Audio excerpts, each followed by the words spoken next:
Took me 8 years to destroy my anxiety, but in this video, I will show you how in 3 easy steps, which are backed by science, so that you can finally break free, worry less, and enjoy life again.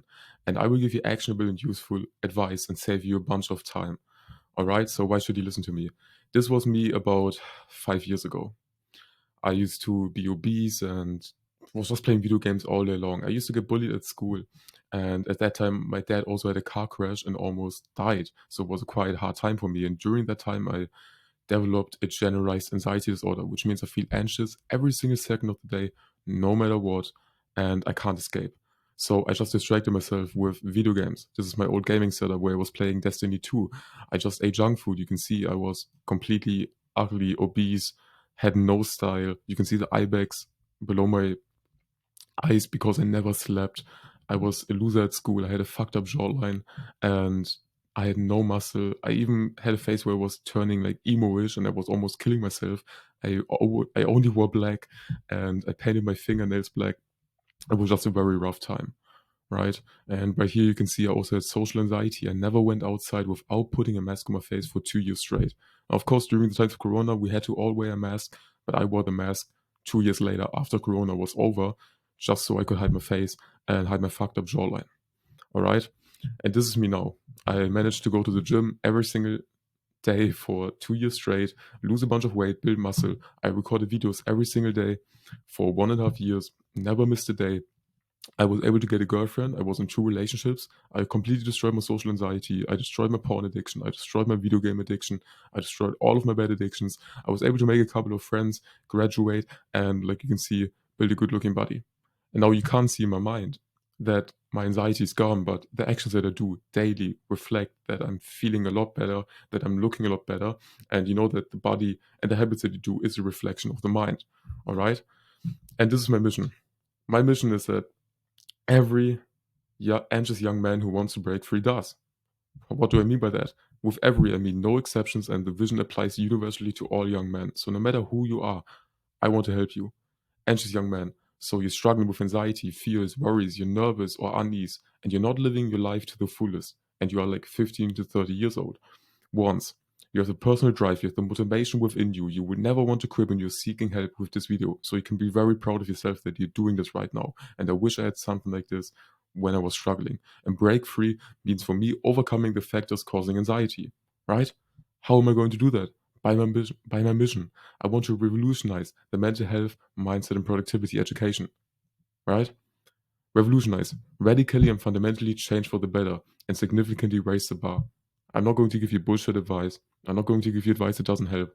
I'm going to give you science-backed advice and evidence so you can finally break free. And I tried a bunch of stuff during the 8 years, and most of it didn't work. I'm just going to show you what worked, what had the biggest impact on my life, so you can go through the same translation that took me 8 years in a couple of minutes. Right, mental health, mindset, productivity. Those are the 3 things. So the vehicle that you need to break free from anxiety, right? And you must have all 3 things in order for you to break free. In education, transfer of information. I'm sitting here right now, I'm giving you information. I synthesize everything that I've learned, you can download it and upload it into your brain, and then you can apply it with saving a bunch of time and having success. And these are my values. If I create the most valuable and life-changing videos about mental health, mindset, and productivity, I will succeed. That is my mission, right? I want to build insane products that transform the lives of clients. And I want to put the client first and obsess over the results. Great isn't good enough. I'm taking this shit very seriously. I sacrifice today for a better tomorrow. I'm moving fast, so the law of cause and effect. I keep the main thing the main thing. Simplicity, simple and straightforward. This is also what the presentation is going to be. And I go all in or I go home. I stop at nothing to win, and I always speak and seek the truth. Okay, so ask yourself this question. Why are you going to fail to cure your anxiety, right? Why are you going to fail to cure your anxiety? Because the brain is way better at finding negatives in the environment, so like threats, than positives. This is something that has been going on for 1,000 years of evolution. When you sense danger in your environment, you can instantly pick it out and you instantly pay attention to it. Like list 100 problems that you have in your life right now. It's much easier than listing 10 things you're grateful for. And just ask yourself and write it down. Why do you think you can't cure your anxiety? And really like sit down, pause the video and imagine it in vivid detail. Just think about it. And what did you find? When I did this exercise a couple of years ago, I found out that I can break free from my anxiety and that most of my anxiety can be cured. And it's because of the daily actions that I did, right? It's probably because of one of those three things, right? These are the anxiety pillars that we are going to fix and cure. 1, biological, 2, psychological, and 3, spiritual. And at the start, we will cover the essentials, so like the 80-20 rule, and then we will move into the more advanced tactics that are yet very effective. And this is the I don't know how to cure my anxiety starter pack. You probably had some of these reasons that you wrote down or thought about, and this was me, right? Like, I don't know why I can't cure my anxiety. I watched porn like 3 times a day. I had no social interactions. I looked like this guy. I was playing video games all day long. I was staying up all day long on the internet and never slept enough. I wasn't smoking weed, but I never did any cardio. I wasn't drinking much alcohol back at that time and I completely quit it. I was eating a lot of junk food. That's why I was also obese. And I was just like coping. It was saying like, yeah, this is fine. You know, I don't know how to change. I can't change. It's too hard to change. I don't want to change. I was constantly coping, right? Constantly distracting myself. Distractions everywhere. I wasn't taking Prozac, but yeah, time to go to sleep at 2 a.m. Getting 4 hours of sleep completely fucking up your hormones. And I was basically like this guy, always saying like, I can't change. Which is basically just like a victim mentality. You're just like, I'm feeling anxious, but it's everyone else's fault. Maybe you've been blaming other people for your anxiety your whole life. I got bullied back then at school and I can't change. I have a trauma I can't change. I can't do this, I can't change.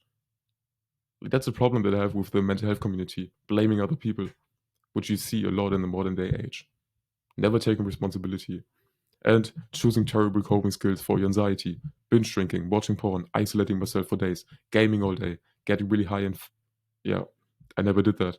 Browsing Reddit for hours, crying into a pillow and not eating or eating too much, right?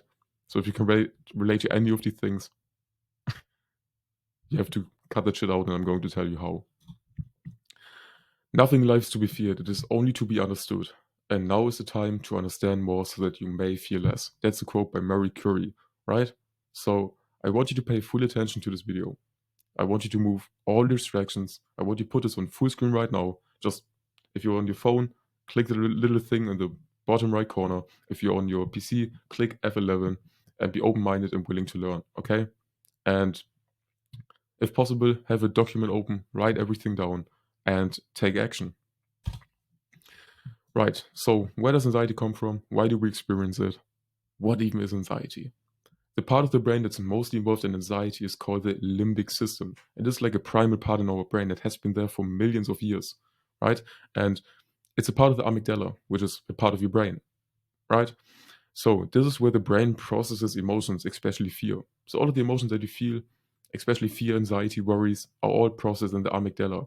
And here's how it works. The cortex, so the brain's outer layer, sends signals down to the amygdala. And when the amygdala detects something scary, it can make your heart beat faster, make you sweat, and cause other fear responses like shooting blood into your muscles and making you hyper aware. And there are also certain hormones responsible for that, like estrogen, testosterone, oxytocin, and stress steroids such as cortisol and adrenaline, right? So you see a threat in your environment, or you think about something which is sending some kind of danger to your brain, to your body, and then your body starts to process that, and then it sends out the different hormones which make you anxious. And when you get anxious, you're hyper aware, you might get a panic attack, you feel unease, you have pain in your stomach, right? Like when I'm anxious, I always feel it in my chest area and around my heart, right? And I'm like always moving my fingers, I can't sit still, I'm hyper aware, I'm constantly observing my surroundings, looking in the environment, sometimes even start to sweat when I'm talking to other people, and my heart is beating extremely fast. And your muscles are very tense. I always have, like when I'm super anxious, I always have back pain because I am so tense. And this is the limbic system, and here's the amygdala for emotions and aggressions, right? So this little part of your brain is responsible for most of your anxiety. And it's a natural response that helps recognize and respond to potential dangers. So anxiety itself isn't bad and is actually necessary, right? Like imagine you're out in the wild, like you're looking like this guy, right? Like 5 million years ago. You're looking like this guy, you're like a caveman, and you go out into nature and you want to hunt because you need food to survive. And then you hear like a very dangerous sound, like a bear, approaching you or something like that, or like a scream of a lion. And then you have to react. You have to fight, flight, or freeze. Those are like the three main responses that you have when you're feeling anxious. You fight, so you fight the lion. You flight, so you run away from the lion, or you freeze, so you just stand still and you try to act as if you're not there, so the lion doesn't see you.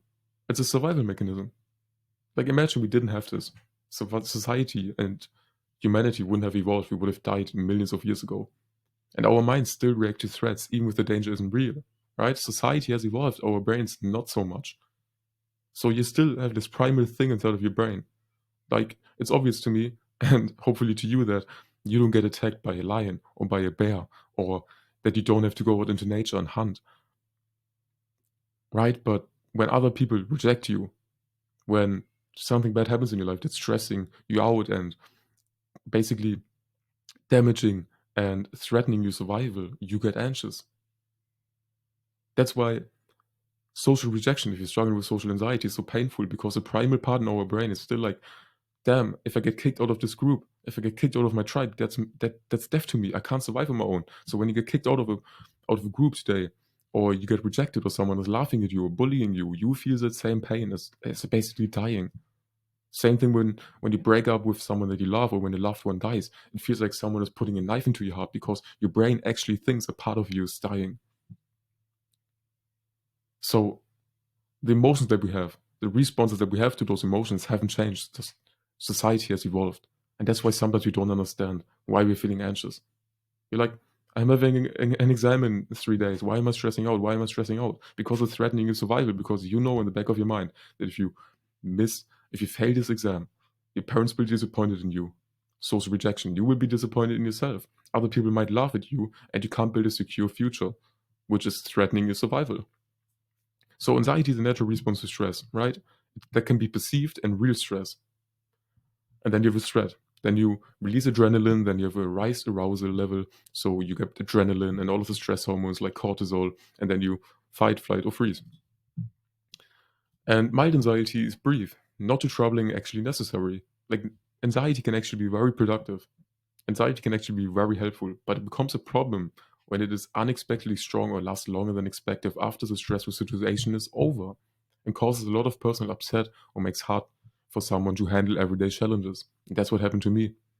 I felt anxious every single second of the day for no reason. So let's speak about the first thing, biological. There's a thing called the gut and the brain connection. Maybe you've heard of the gut-brain axis, right? It's like a two-way street between your brain and your gut. And they talk to each other using nerves, hormones, and other signals. And this means that problems with your stomach or intestines can lead to anxiety, because your brain and gut are closely linked. So what am I trying to say here? What you eat is directly impacting your mood and your anxiety. It is system thinking. I'm a big fan of system thinking. If you don't know what system thinking is, I will explain it to you. So you have an input, right? So let's say you eat ice cream. Then you have a process. Your body is processing the ice cream. Then you have an output, right? So something happens in your body. You get blood sugar, your blood sugar levels spike, and you experience a blood sugar crash, or whatever, a sugar crash. And then you also have an environment. The environment here is unimportant. And then because of this output, you get feedback, which is again influencing the output. So you eat ice cream, your body processes it. Oh, I'm not feeling that good. Feedback. Yeah, I'm not feeling that good. Hopefully changes the input. Now, if you completely ignore the feedback, that's your body basically signaling to your brain, don't eat ice cream, I'm feeling anxious, and something happens. But you still continue to do the input. It's your fault. It's the same thing with watching porn. Input, watching porn. Process, your brain gets fucked, your dopamine goes through the roof, right? You fuck up your mental health. Output, you feel shit, right? Your your body and brain is signaling and giving you feedback, telling you, post now clarity, like, this is not good, I'm feeling bad, I'm feeling anxious, like, why are you watching porn, why are you playing video games? But most people completely ignore the feedback, and they just continue to do the same inputs. So we have to change the inputs so you get a different outcome. If you put stuff inside your brain and body, you can't produce good stuff, right? What you put in is what you get out. So you have to cut out all refined sugars, right? When you eat refined sugars, your body releases toxins that cause inflammation, and inflammation is very closely linked to anxiety, and your blood sugar levels spike. So it looks like this. Here's a spike, here's a crash. When you eat a lot of sugar, it spikes, you feel good, it crashes. So your mood is completely fucked, right? Anxiety. Oh, it's going away, oh, anxiety again. Oh, it's going away, anxiety again. And if you constantly go with this up and down, up and down, up and down, it's very bad for your body and your mental health, right? And you want to stay in this middle range, the ideal range. It also lowers dopamine levels in the brain. Dopamine is a feel-good hormone, so you literally become less happy by eating sugar. Inflammation suppresses serotonin, the happiness hormone. So if you eat sugar and you get this inflammation inside of your body, the happiness hormone inside of your body decreases and you become more depressed and more anxious. And when your body is inflamed, it's focusing on fighting infection rather than promoting happiness. Right? So when you eat sugar, your body is fighting against the inflammation, against the infection. And then you don't feel that good. It treats inflammation as a sign of sickness and tries to kill it off with the infection. So your body is literally thinking it's getting attacked by eating sugar. And your body's trying to fight that. So if you're constantly eating sugar, it keeps you in a constant state of inflammation and stress, further lowering your serotonin levels. And vegetable oils are also inflammatory because they unbalance omega-6 and omega-3 levels. So you don't want to do that. Cut out all refined sugars and cut out all vegetable oils.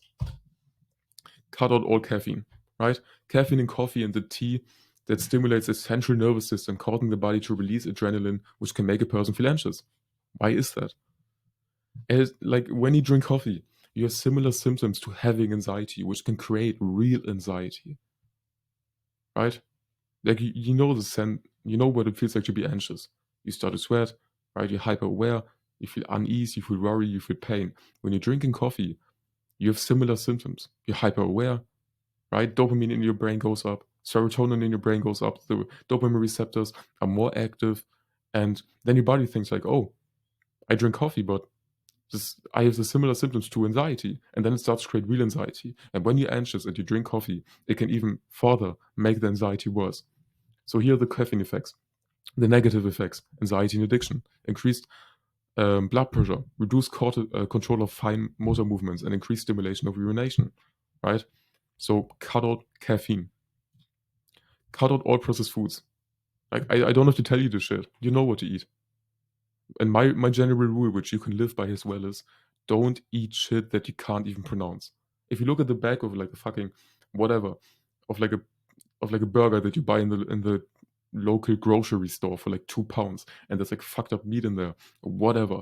You look at the back and you see all of these chemicals that are inside of the food. You really want to put that inside of your body? Like, isn't it obvious that it will cause some kind of mental health problems and anxiety?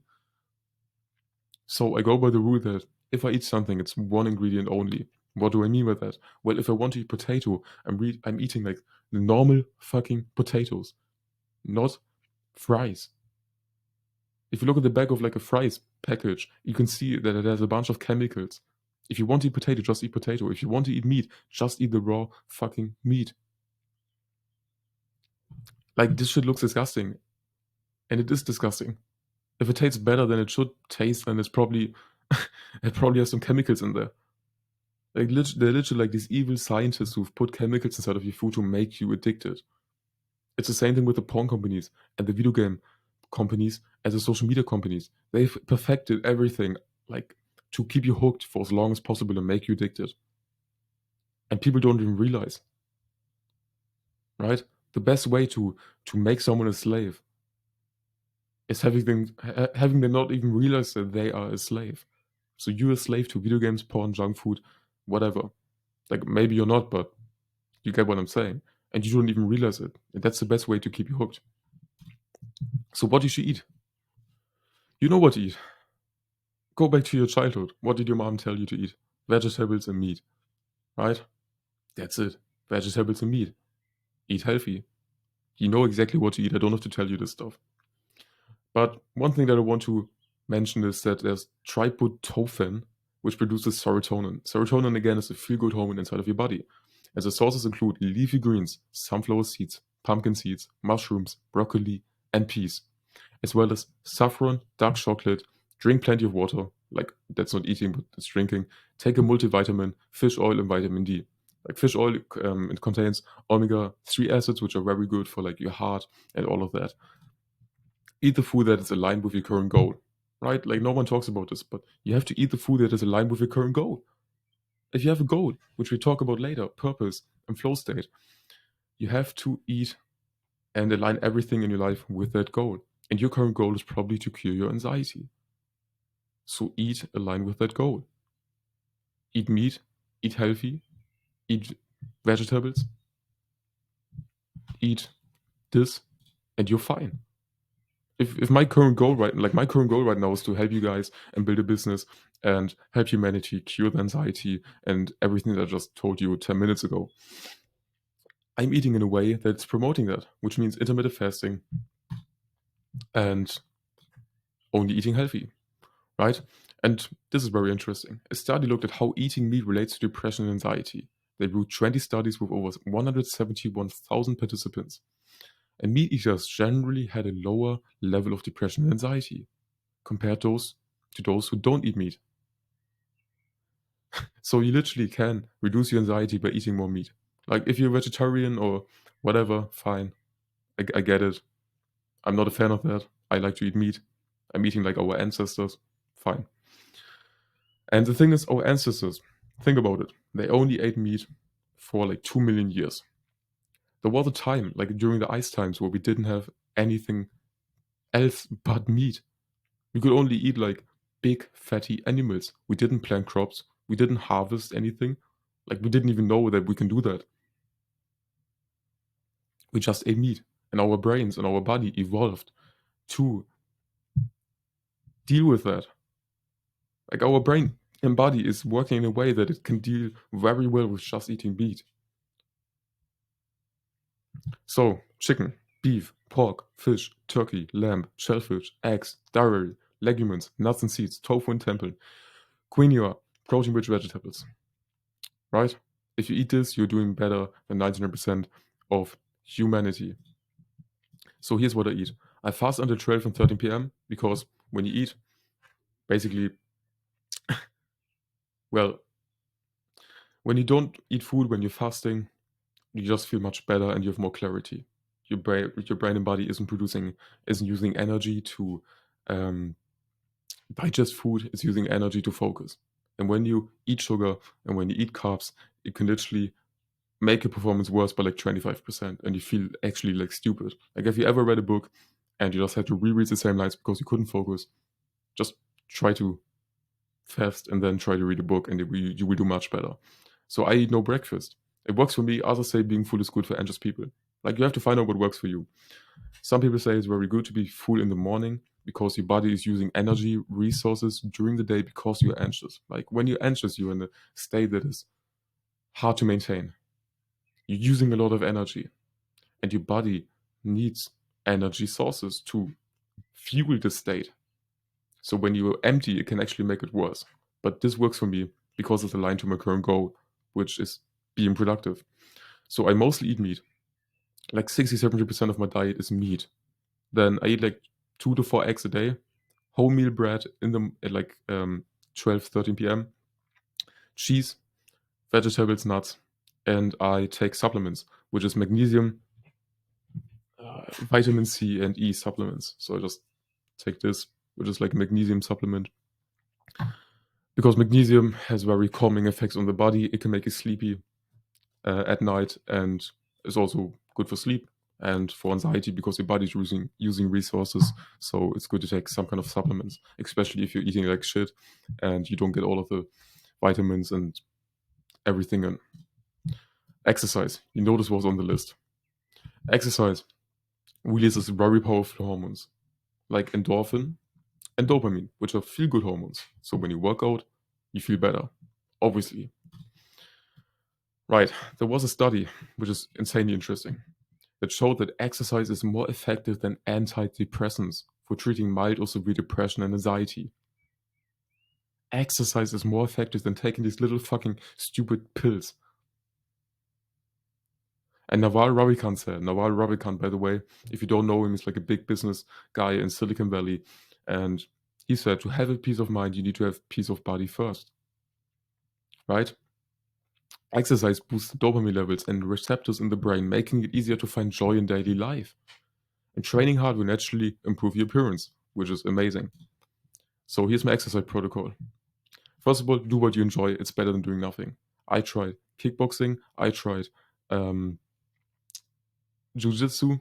I tried BJJ. I tried going to the gym. I tried lifting weights at home. I tried kettlebell workouts. I tried calisthenics. I tried bicycling. I basically tried everything and swimming. So I tried like 8, 9 different things to find out what works for me. And now I'm just sticking to kickboxing and exercising at home with my dumbbells. And I do hard resistance training like 5 times a week. Minimum is 3 times a week. And just start very small. It's better to start small than to start like with an extremely high standard and then quit. Just start small. When I was losing weight, like I just did a 5-minute workout every single day, which made me feel better, cured my anxiety. Daily cardio, very important, right? I walk like 7,000 steps a day. I could actually show you about my phone or somewhere else. And just do some kind of cardio. Like I drive to school by bike for 1 hour and I walk like 7K steps. So I go on a walk, which is very important to me. And of course, stretching. I will talk about the importance of this later. But like when you work out, you literally feel better after. Because the thing is, one thing that I've always realized again and again and again, when I'm feeling anxious, I have energy inside of my body and I have to put this energy somewhere. That's why I talk a lot about the advantages of anxiety. If I'm anxious, I can put it into my work. If I'm anxious, I can use it to work out. And after my workout, like I can literally feel how my anxiety is getting fucking destroyed. Every single time I'm like lifting the dumbbells and doing some kind of biceps curls or like a whatever bench press. And I really want you to experience this. So just start small. Just do something. And on top of that, like I said, your body improves, which cured a lot of my social anxiety. Because when I was looking like this, of course I wasn't confident. You have to earn your confidence. Of course I was socially anxious. Like, look at this fucked up jawline. Like, I got braces now, which is fine. But just like, look at him, look at his style, look at his. Damn, I don't know what I was doing. And now when I'm looking like this, I can take my shirt off, I can go into the water with my girlfriend when we're swimming, and I'm feeling confident because I'm looking better than 80% of people, which is an amazing feeling. I don't have to be anxious about this now. I'm proud of this. Sleep, of course, is in here. Like these are the fundamentals. If you focus on these things, you can cure 80 to 90% of your anxiety. You have to have a consistent sleep schedule. You go to bed and wake up at the same time every day for better emotional and circadian rhythm regulation. You have like an inner body clock inside of your body that is releasing certain hormones at a certain time. So maybe you've heard of melatonin, which is a sleep hormone. And in the evening, when you want to go to bed, your body's producing melatonin so you can fall asleep. And in the morning, when you wake up, it's producing cortisol and serotonin to make you awake, to wake you up. But when you have a fucked up sleep schedule, when you go to bed at 2 a.m. and the next day at 18 p.m.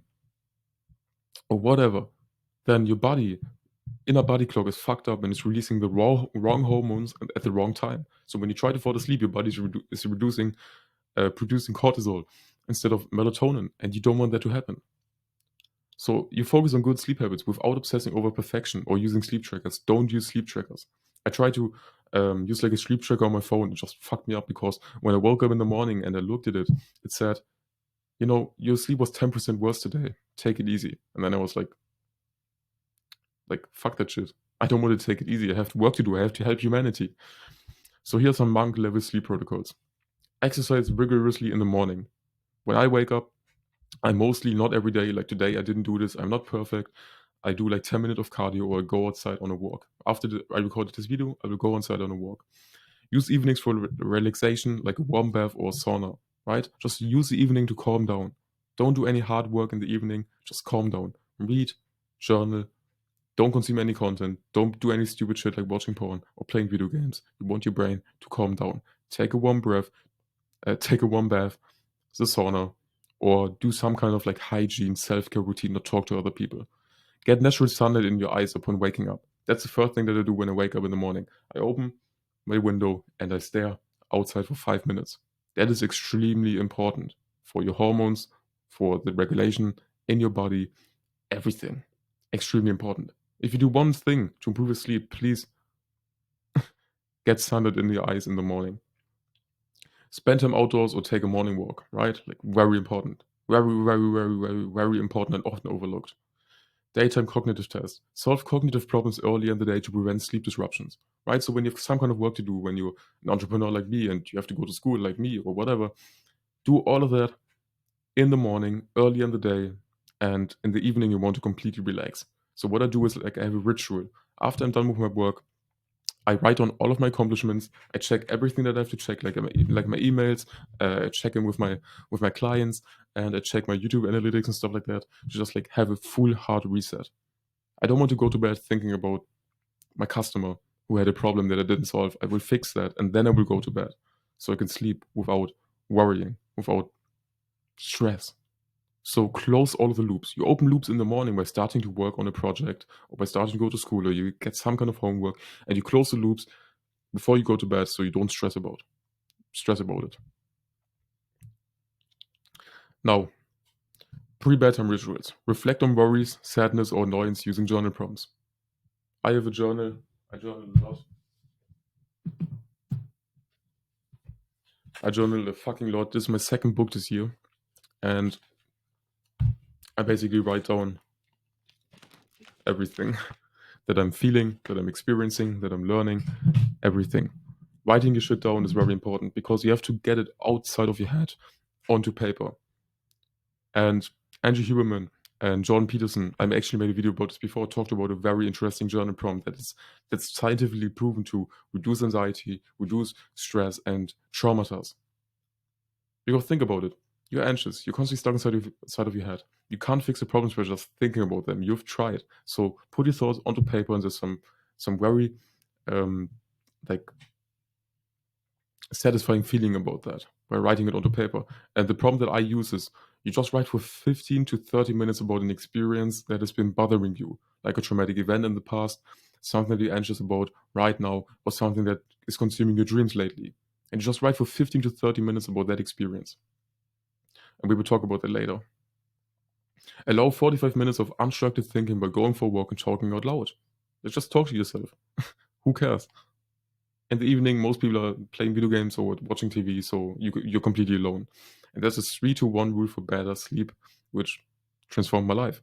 You stop eating 3 hours before bed, you stop drinking 2 hours before bed, and you stop using technology 1 hour before bed.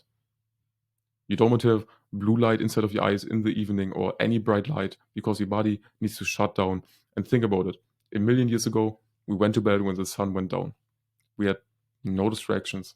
We had no light, and we woke up when the sun rise. We want to do that as well.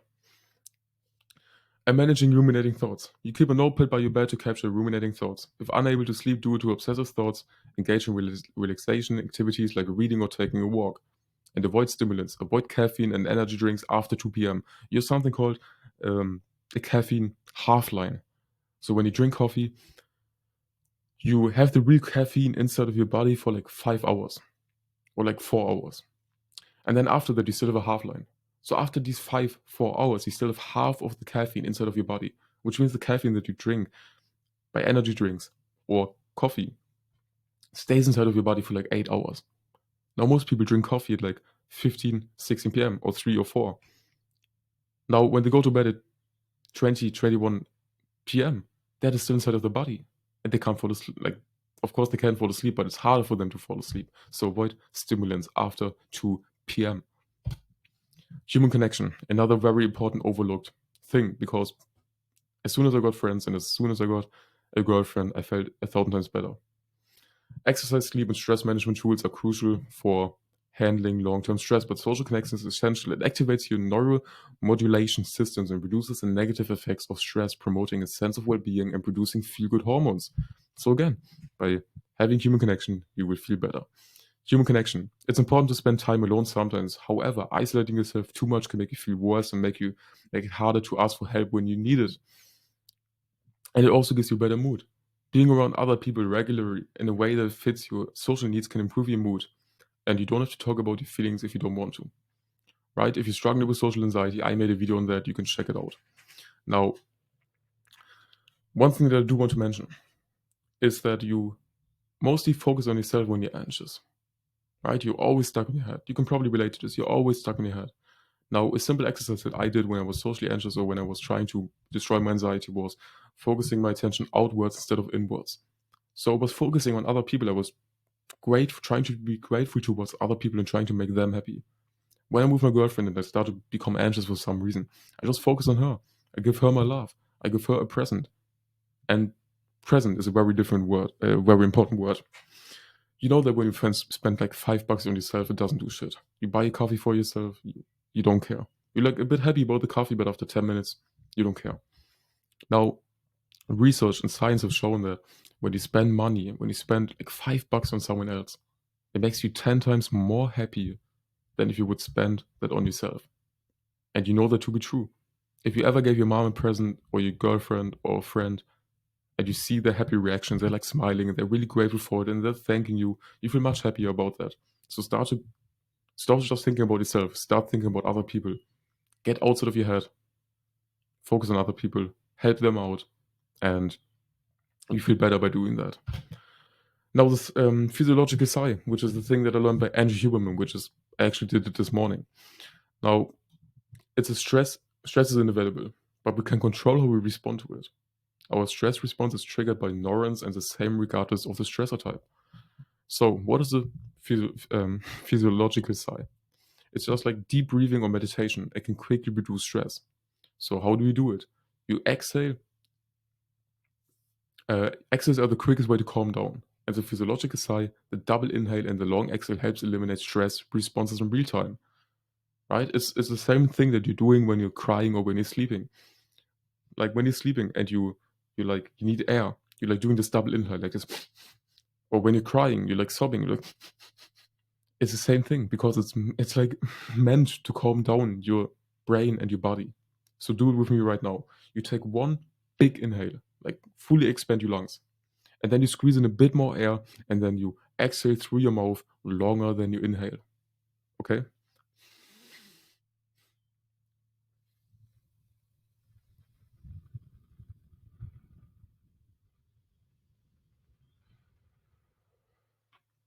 I'm already feeling much better. And then you can repeat that for 3 times for a fast relief from heightened alertness. And it activates the paraphageal nucleons in the brain, which is improving your speech clarity and relaxation of the jaw. Sunlight. Another thing that's super important, but most people skip it. Light's impact on sleep. During the day, our cells use light information to function properly. Bright light, like sunlight, activates neurons in the eyes that send signals to the brain, which controls hormones, mood, and sleep cycles. Activating neurons. Neurons in the eyes retain and detect bright light, sending signals to the brain's I always butcher this word. Hypothalamus, which controls hormones like cortisol and helps regulate sleep and alertness. So by viewing sunlight, you can control your stress hormone levels, which is cortisol. So spend like 5 to 10 minutes in sunlight upon waking up. We talked about this before. If sunlight isn't available, use bright artificial lights or daylight stimulators, which can be effective. If you can't get sunlight in, using bright artificial lights or ring light can provide similar benefits. Okay? So just try to get in as much sunlight as possible, especially in the morning. When you wake up, first thing that you do, after going to the toilet and taking a shower, go outside and view sunlight for like 5 minutes. And then throughout the day, go outside on a walk. Go like for 5 minutes, go for 10 minutes, view some sunlight, stand inside of your garden or the balcony, whatever. Do something to get in sunlight and be in nature. Cold exposure. I take a cold shower almost every single day.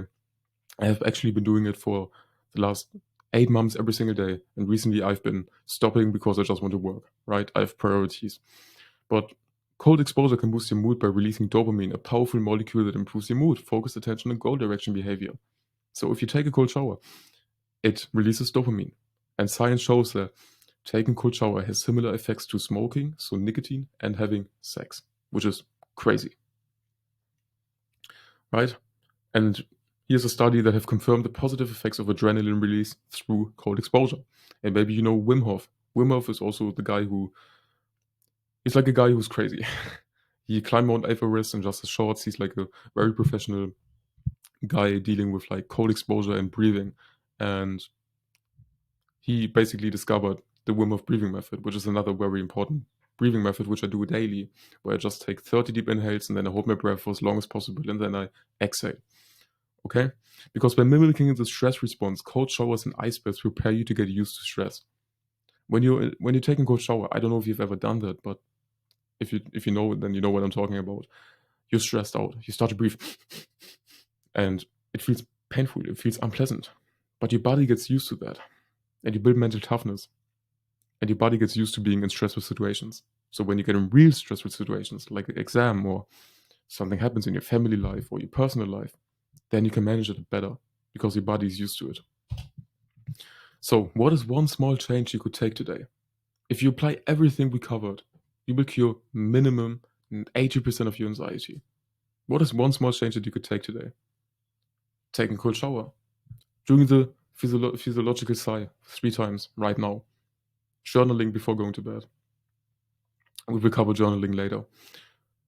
Exercising for 5 minutes. Viewing sunlight in the morning for 5 minutes. Like these are all very minor, small things, but if you do them for a long amount of time, like a month, you can see, or like 2 weeks even, you can see insane differences between who you are right now and how you're feeling right now and where you like how you will feel in 2 weeks. And one thing that I want to touch on is that like happiness is a normal human state. If you don't believe me, look at a child. A child is joyful, it's excited, it's discovering life, it's playing, and after some time, it's get put into the education system, or it experiences some kind of trauma when the mother leaves it, or the dad is screaming at it, or beating it up, or it gets bullied, or something happens in their life, and they get traumatized. And after that, they become worse and worse and worse, and then they adopt bad behaviors, like playing video games, watching porn, and stuff like that, and then they become sad. That's probably what happened to all of us. Like when you were a child, you were probably extremely joyful and happy, and you want this childish joy to come back. Now, the interesting thing is that our childish selves didn't even need much. We just played outside in nature 10 hours a day, beat each other up with like stick fighting, so like doing some kind of exercise, spending time in nature, and we slept enough. Like when you were a kid, you didn't stay up until 2 a.m., right? You went to bed when your mom told you to go to bed, and you woke up when your mom woke you up. So all of the things that you did as a kid and you felt amazing is what you have to do right now. And now, of course, you have a job or you have to go to school and you have 8 hours a day that you can't spend on these activities. But your free time you can spend on prioritizing your mental health, which is everything I just spoke about, which is, in a sense, just what kids used to do, and they are extremely happy until they get fucked by life. Right. If you need help applying any of these strategies to worry less, live more, and enjoy life, click the first link in the description. I will help you with 5 coaching calls a week, over 7 courses, and a community of like-minded individuals. 2. Psychological. Exposure therapy. Put yourself into situations where you care too much to stop giving a fuck. Right? There's a lot of science behind this, but I don't have to explain it because I've seen that it works. And if you've ever done this kind of stuff, you know it works well because we suffer more in imagination than in reality. I want to tell you a story about a banana. So I was standing on the schoolyard like 3 years ago and I was eating a banana. Just normal eating breakfast, right? And I was standing alone in the corner because I didn't have any friends back then. And as I was finishing the banana, I was looking around and I didn't see a bin close to me. And I was always very scared of walking across the schoolyard because I used to get bullied and I was like scared that people would come up to me and pick on me. And as I was finishing the banana, I was like, okay, like I can't stay here now and do nothing with the banana. I can't put it inside of my backpack. I have to walk across the schoolyard and throw it inside of the bin. So what did I do? I walked across the schoolyard. I threw the banana inside of the bin. I walked back, and not a single person noticed me. And at that moment, I realized that I was suffering more in imagination than in reality. The same thing with during Corona, I just wore a mask. I always wore a mask. I was so scared of showing my face. Like, what will people think of me? I'm ugly. I'm fat. I'm obese. I'm ugly. I'm ugly. I'm ugly. I take off my mask after 2 years for the first time during summer 2022 at like a school festival where we were swimming. You know, I like take off my shirt. I finally lost some weight. I go inside of the water. I actually had my mask on. I wanted to go swimming with my mask on, but as I was diving in, the mask slipped off, and then I was like, okay, fuck it, you know, like it is what it is. And I took my mask off, and no one cared. I even had a cried nice response, because back then I didn't have a girlfriend, and there was like one girl who I didn't know was interested in me, but she was interested in me. And she was interested in me because I took off my mask and she saw my face and she thought I was cute. So that was like a very pleasant experience. I took off my mask and a girl liked me. I was like, what the fuck? Like I thought I'm like this ugly person. Like I was, we suffer more in imagination than in reality. And there's something called um, what is it called? Something with threshold. There's like a threshold. So you have a lot of worries and fears and anxieties, and when you come very close to pushing through the fear, the threshold is as high as possible. And after that, when you push through this initial barrier, when you through your fears for the first time, after that it becomes less and less and less. So the good thing is about exposure therapy, you can literally reduce half of your anxiety, half of your worries, half of your problems by just exposing yourself to what you fear once. And after that, your brain will think like, oh damn, this wasn't that bad, and then it will become way easier. Journaling. I told you we will talk about this.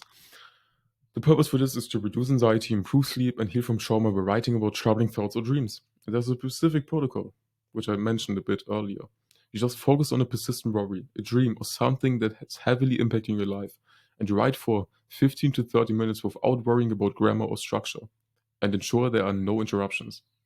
And you just think about the facts related to the experience, emotions that you felt during the time and after the experience, any connections that come to mind, no matter how distant, and you repeat this for a couple of days. And the benefits of this are huge. And this is backed by science by Andrew Huberman. Increased neuroplasticity, reduced pain, better sleep, enhanced immune response, accelerated progress in therapy, and reduced symptoms of chronic conditions like lupus and fibromyalgia. That is crazy. And I did this almost daily for 2 weeks, a couple of weeks ago, and I just wrote it inside of a journal. And I felt way less anxious. I did it before going to bed. I was stressing out for like 5 minutes after that because I was thinking about the experience where I used to get bullied and it was a bit unpleasant. But after that, I felt way more at peace. I will show you another practice that you can do, which is also very effective, in a second. Gratitude journaling. You heard of it? I have been doing it every single day for 3 years. I write down 3 things that I'm grateful for. Right? It makes you mentally and physically feel better by turning on positive brain circuits and lowering anxiety. And by doing it regularly, you can change your emotional pathways, making us stronger against stress. So you just write down 3 things that you're grateful for each day. Do it right now. Just write down 3 things that you're grateful for. It can be very simple, like a good meal, a sunny day, or a kind gesture. Doesn't matter. Just train your brain to think positively. Because when you're anxious, you're stuck inside of your head. And most of the time, 90% of the time, negative. Take the time to thank others for their kindness. If your mom is preparing a meal for you, if your friend is doing something for you, just text them, send them a message, say thanks. Just like simply say thanks. Give them a gift. Do something nice. At the end, at the end of each week, reflect on positive experiences you had. Now, I don't do this, but you can do this. Just like write down all of the positive things that you had, like a mental reset, a weekly reset, which can be very nice and beneficial. Create reminders of things you're grateful for in your home. I actually have 4 stickers on my monitor, like at the bottom of my monitor, where I write down one thing that I'm grateful for. So here it says, I'm grateful for having my girlfriend. After that, it says, 10x your audience, no magic pill, work harder. Am I inventing things to avoid the important? So I just have these sticky notes all around me that remind me of who I want to be and how I want to act.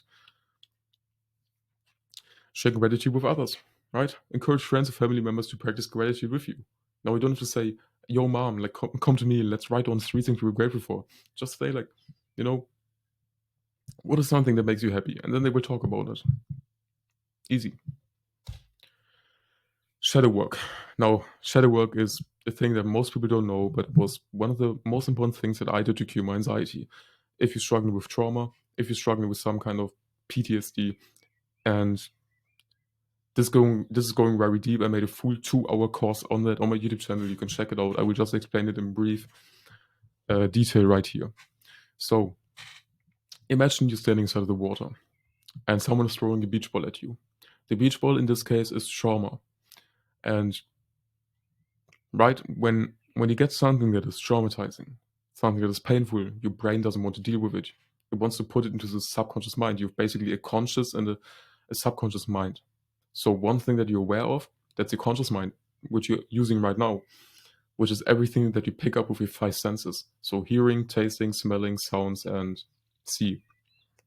And then you have a subconscious mind, which is basically controlling your behavior without even knowing it, and you don't really have access to it. And the only way your conscious mind can communicate with your subconscious mind is through emotions. That's what happened to me. I was constantly feeling anxious because my subconscious mind, my inner child, was traumatized and was trying to tell my conscious mind something is wrong, something is wrong, something is wrong.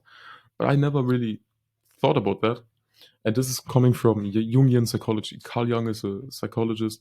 He used to be a psychologist who discovered shadow work and also discovered the shadow and the self, which is very interesting and very deep. And whenever you get something that you don't want to deal with, you put it into your subconscious mind. Now, you only have two hands.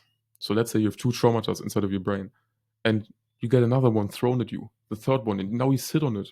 Now, if something happens in your life, like you're already traumatized, like let's say your mom dies.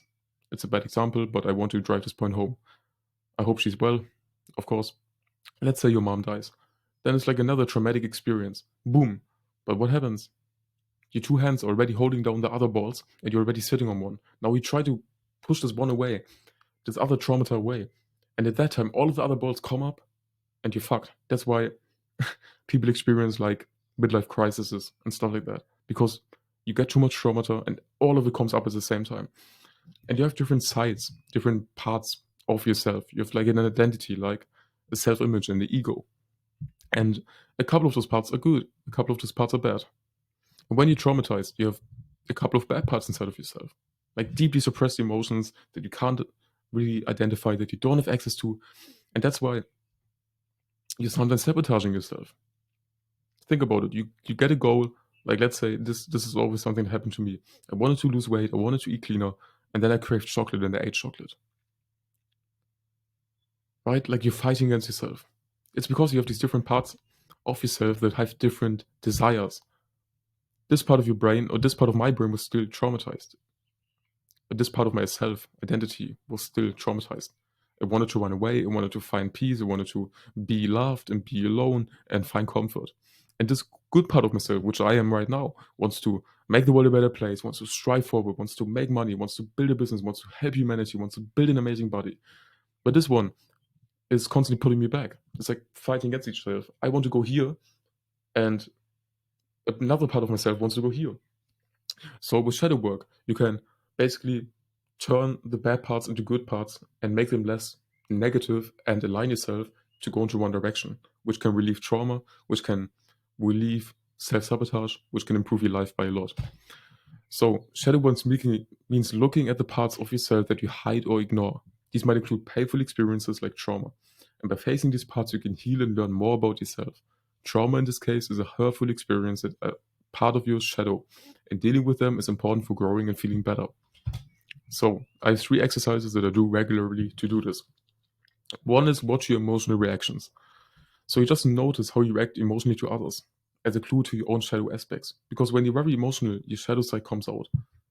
Have you ever had like an argument with someone that you loved and you just screamed at them, or you said something very hurtful? That's where your real self, your shadow self, comes out. So just pay attention to the strong negative emotional responses you have towards others. Or maybe you're judging someone inside of your head. That's the thing that I have when I'm at school. I look at other people and I'm judging them and I'm just like, you fucking retard. I wish you wouldn't be like that. But I'm just reflecting my insecurities onto other people. So just take 5 to 10 minutes daily to reflect on these interactions and your reactions. And recognize what bothers you and others may indicate a disowned part of yourself, right? You reflect your insecurities onto others. 2 is shadow work prompts and questions. Just journal, okay? Answer the shadow work prompts such as, what did I judge in myself today? What am I most afraid of? And how do I sabotage myself? And just write it down. Like you have to explore yourself. It's basically like your blank slate, and it's like a map in GTA, and you have to drive around and like discover yourself. And then you just reflect on these responses without censoring them or editing them. And then you repeat that. And now this exercise is my most favorite. This 3-to-1 shadow process. So you systematically work through challenging shadow aspects. So you choose a trigger. Select a person or situation that triggers a strong emotional response in you. For me, that was getting bullied 8 years ago. And describe the qualities in the person that bothers or attract you. So I went back. I was laying on my bed. I was putting on like some calm meditation music, and I went back to the situation, and I was imagining my 8-year-old, my 10-year-old, so 8 years ago, fat-year-old self getting bullied. It was very painful, but then I went back, as I am right now, to my 10-year-old self, and I basically showed him what life really looks like. So I like opened him the eyes. I basically was my 10-year-old self, and I showed him what life looked like. Now, all of this sounds really, really, really woo-woo-wah-wah kind of spiritual bullshit. Trust me, this is actually getting practice in psychology. Carl Jung is a psychologist, not like a spiritual weirdo or something like that. Even though I'm a big fan of spirituality and I read a bunch of books and practice it myself, I know that a lot of people don't like this language and don't believe in this stuff, which I can kind of get, but it does help. And you can also engage in a dialogue with this imagined person, so maybe your older self, to understand what they are present in you. And you can also role play. So imagine you embodying the qualities of this person.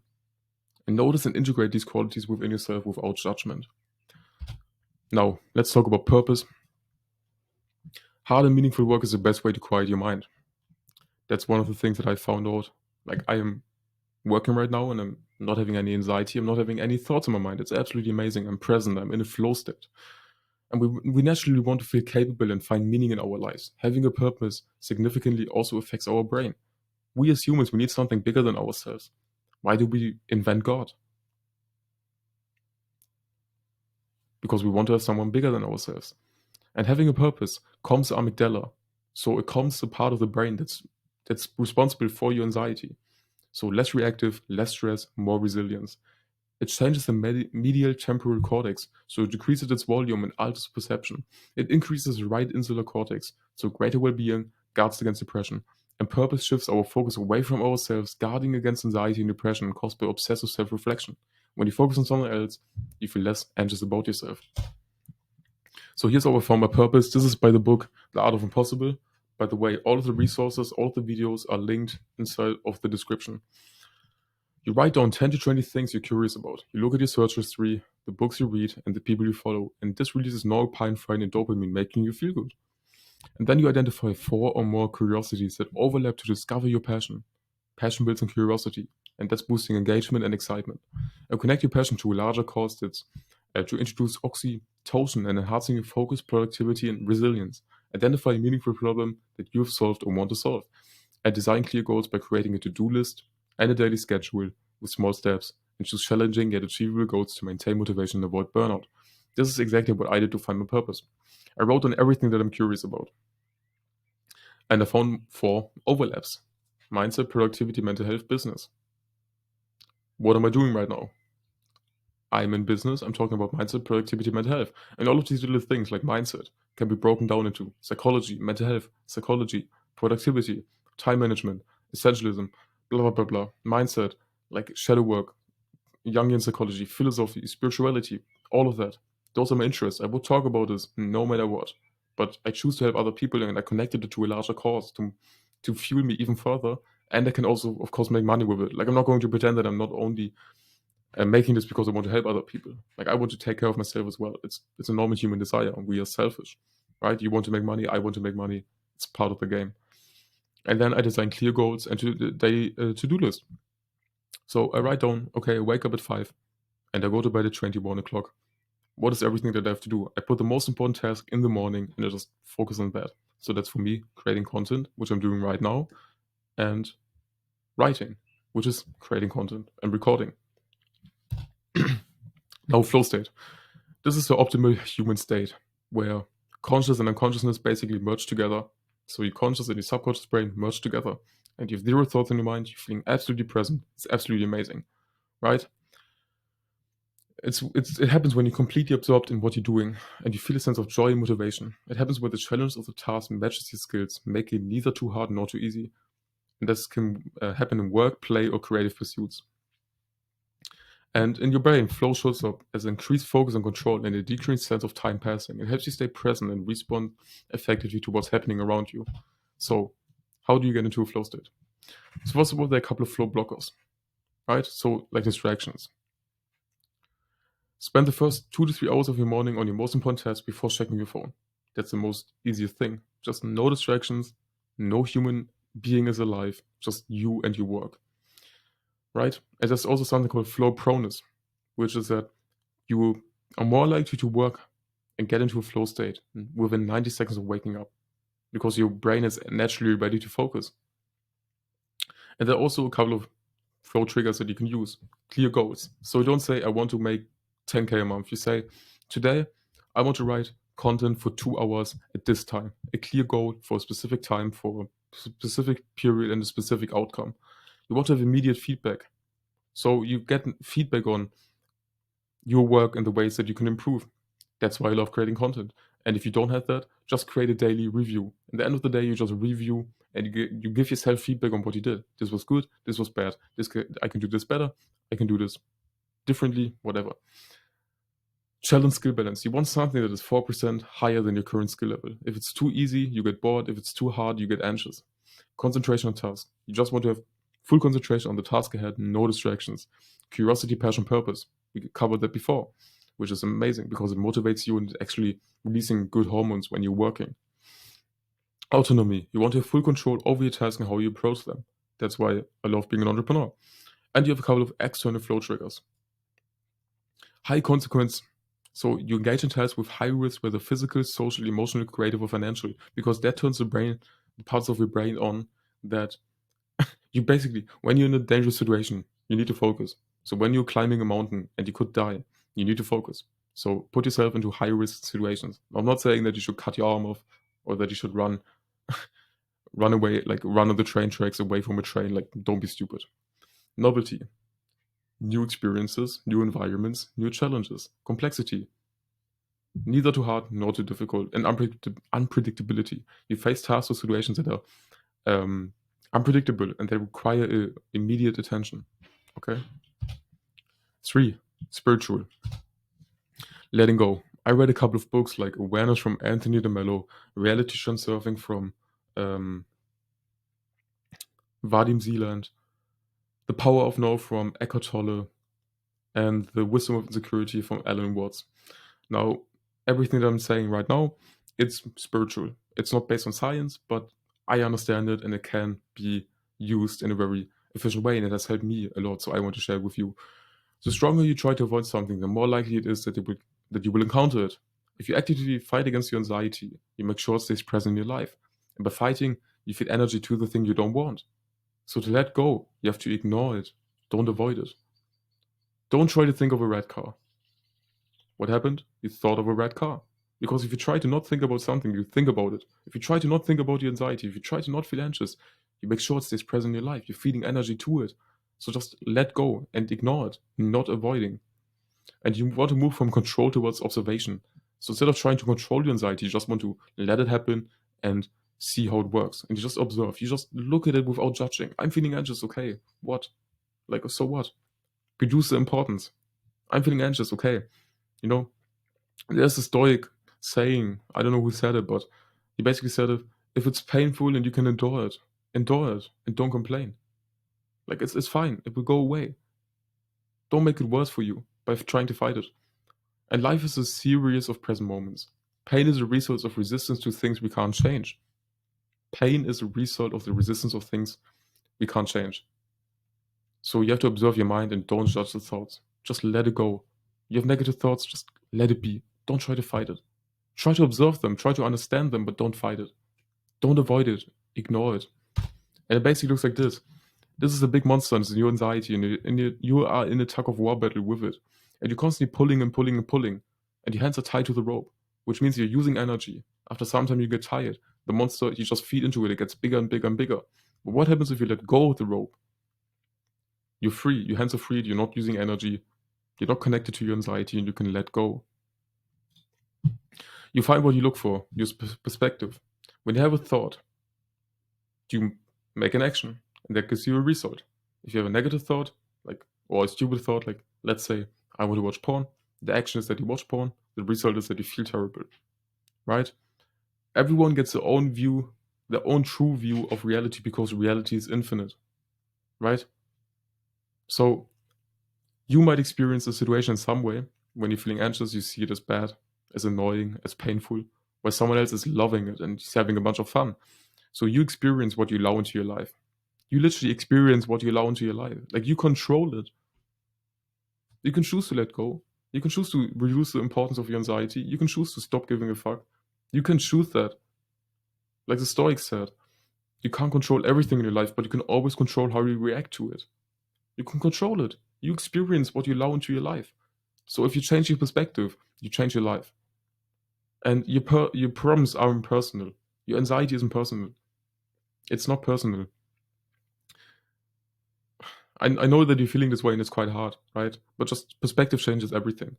Think of a kid in Africa that's dying and starving right now.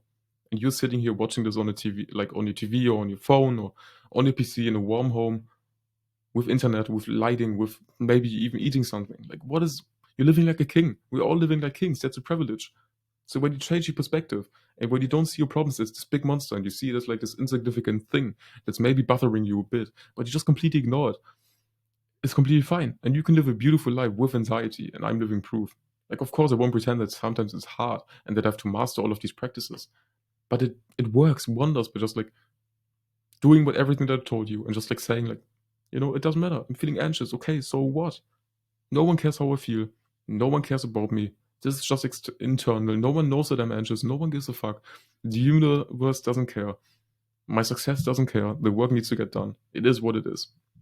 I want to get something out of life. I have to work for it. I can't have this victim mentality and say, oh, I'm feeling anxious. I can't do this. Just like, let go.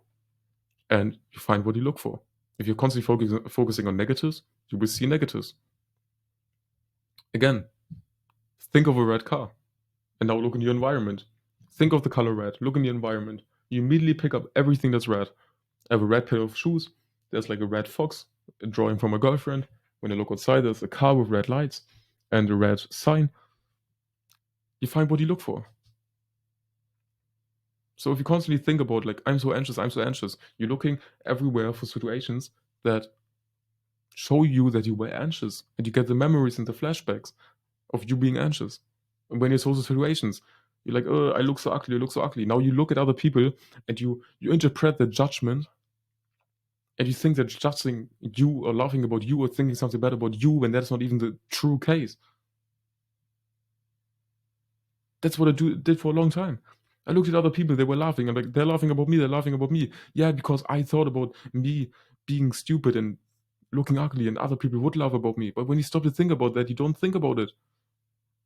Okay? Right? It's like this.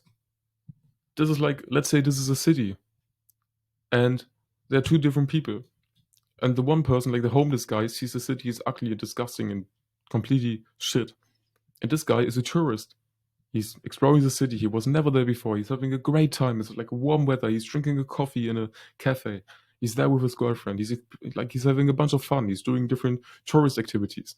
This person is seeing the same city as beautiful. This homeless guy is seeing the city as completely disgusting and hates it. Same city, different view. Labeling. All suffering is caused by identifying self with something, whether that something is within me or outside of me. When you put labels on yourself and you say, I'm an anxious person, you basically say to yourself you have to live up to certain expectations. When you say I'm an anxious person, you start to act like an anxious person. And you try to identify yourself with that, which is causing suffering. Now, when you say, I'm a successful guy, I am top 1% of men, I have to do this and this and this, I am going to achieve great things, then you have to act in alignment with that. But when you say, I'm a loser, you start to act like a loser. And when you don't live up to the expectations or the labeling that you set to yourself, you create pain. When you say, I'm a top 1% man, but then you watch porn and jerk off, that creates pain because there's a difference between your current self and your desired self, which is creating pain. So either label yourself and live up to the label or stop labeling yourself at all and don't label yourself with something bad that's holding you back. It's the same thing with Andrew Tate, which was very controversial. He said he doesn't believe in depression. Depression doesn't exist. Now, I'm aware of the fact that depression does exist and that it's like a psychological thing, right? Like, my mom has it. I know what it feels like, right? But I don't believe in it. And I don't believe in anxiety. I'm like, Anxiety doesn't exist. I may have symptoms of anxiety. I may feel a bit anxious, but I'm not anxious. Like I have the symptoms, but anxiety doesn't exist. I don't label myself as an anxious person because then I would create more pain. And that's what Andrew Tate realized.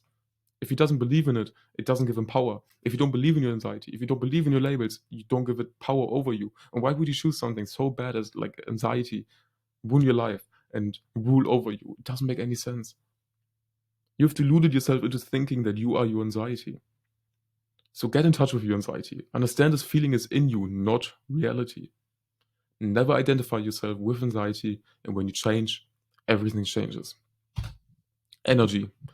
Now, this is again a bit spiritual, but I believe it works because I've seen the benefits in my life. Toxins and tension reduce your energy levels and block your energy from flowing freely. So when you're anxious, you have like energy inside of your body, right? It's flowing up and down, up and down, up and down. Maybe you've read The Way of the Superior Man, where he's talking about energy, right? You have energy inside of your body. And when you're anxious, you're very tight, right? You're constantly clenching your fist, you're constantly under tension, you're constantly like, your jaws is tight, you're like doing something weird. And that is blocking the energy from flowing through your body, which is creating pain. So ask yourself, what is holding you down? And really do like a body scan, like quickly. Maybe you're sitting in a chair, maybe you're laying on bed, maybe you're walking. Just do a body scan. And really try to like go from top, go from your head to the bottom to your feet and scan every single part of your body and just like try to reduce its tension. Like become aware of it. Become aware that your hands are like a bit stiff, that your jaw is under tension, and try to release that energy. And then you can also use yoga and meditation to free up your body and let energy flow freely. Because when you do yoga, you're stretching your body and you're freeing up the energy. After that, you're not that tight. Now, when I have a lot of anxiety, I get back pain because I'm so tight. Just if I do meditation and yoga, I can let the energy flow freely and let go, which is reducing my anxiety, letting the energy flow, letting the bad energy out. Okay? So this is a summary. Eat clean, exercise regularly, sleep well and enough, build human connections, use a physiological sigh, view sunlight, cold exposure, exposure therapy, journaling, shadow work, letting go, change your perspective, stop labeling, and free up your energy. Now, if you have any questions, please write them in the comments. I will respond. I promise you that. And if you need help applying these strategies to worry less, live more, and enjoy life, click on the first link in the description right now, and I will help you with over 5 coaching calls a week. And I will help you with your specific situation, over 7 courses, and a community of like-minded individuals. I appreciate you for watching. I hope I could help you out. I hope this was useful and maybe you learned some new things. Maybe you just got reminded of some new things.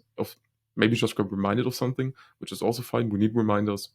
And the most important thing right now is to take action. Because if you don't, you just wasted, I don't know, an hour of your life. If you just watch this until now and you don't change anything, you haven't learned. Learning is same condition, new behavior. Same condition, you're anxious, new behavior, you do something else. You do something that I told you to do in this video. And start very small. Do something, please. No one is going to save you. You can just save yourself. You can help yourself. And by doing these practices, by doing these 6 practices, you can already cure 80% of your anxiety. If you want to go a step further, you can also do these down here, which are also beneficial. You can mix and match, you can start in the middle, you can do whatever the fuck you want. It's just important that you do something. Okay? Don't get paralyzed by fear. Don't self-sabotage. Don't let yourself hold back. You can do it. I did it. And it took me 8 years to go through this process, to discover these things and to actually apply them. So I hope I saved you a bunch of time, a bunch of pain, and I will see you in the next one. Thanks for watching, and please take action.